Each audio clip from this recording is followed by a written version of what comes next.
In life, you're dealt strengths and you're dealt weaknesses. Yeah. If I was walking around with those ham hocks, yeah, I'd get them out. Your name will be forgotten! How was it working with one of the goats of the industry, Ridley Scott? Did you guys feel like you had to level yourself up as actors?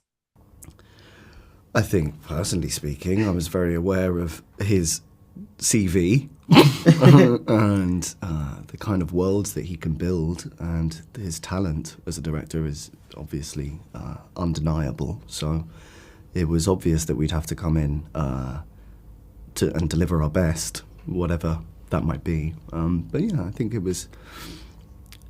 You're in an environment where the sets are so intimidating and transporting that it was it demanded I don't know, maybe sounds a little gross, but it demanded everything from us, really.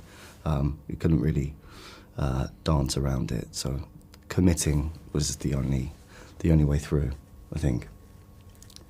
You felt that that he built the world for you. You know, he built Rome, and as terrifying as it may be to work with someone that you admire so much, also the work itself is a form of presence. So at the end of the day, the blessing is like you get to kind of, that stuff falls away too.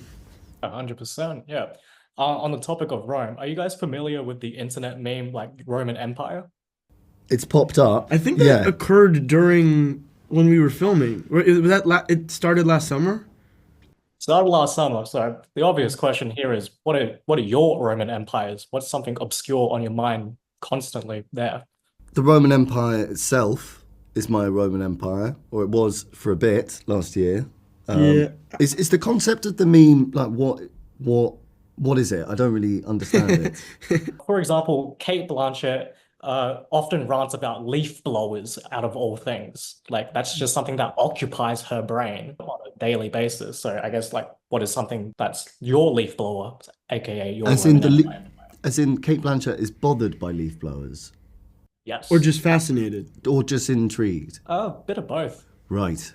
So what intrigues me yet kind of... Vexes you. It's like you can't add it up. Pedro Pascal is my Roman Empire. Mine as well. Yeah, I share that. We're both foodies, I would Food say. We talk a lot about food. We think a lot about food. is my Roman Empire. It's kind of But like... it doesn't bother me. Well, It's, wouldn't you say when you have even a mediocre meal, you feel you wasted a whole thing? You like I find it, if I have a meal that isn't as perfect as it could have been, I might think about it for the rest of the day. It'll bother me, yeah. Yeah, and in that case, when food lets me down, it's my Roman Empire. One of our Roman empires is Paul Mescal's campaign for short shorts. And I just want to get your honest opinion. Do you reckon he pulls it off? Of course he Very does. much so. I think the shorts lobby, wherever they are, owe a lot to Paul. His commitment to high shorts, to short shorts, is brave. It's unparalleled, and the world needs it. You reckon you guys can hop onto that train? If I had calves like- as shapely as Paul Mescal, maybe I would. But no, I keep it low trousers for me, high shorts for Paul. Do you reckon you could? Again, it's about the kind of thighs that you're working with, and you know, you aspire to certain levels of greatness, but I don't know that I always have that. In life, you're dealt strengths and you're dealt weaknesses. Yeah. If I was walking around with those ham hocks, yeah, I'd get them out. But frankly, I don't. But Paul does, and he treats us to that.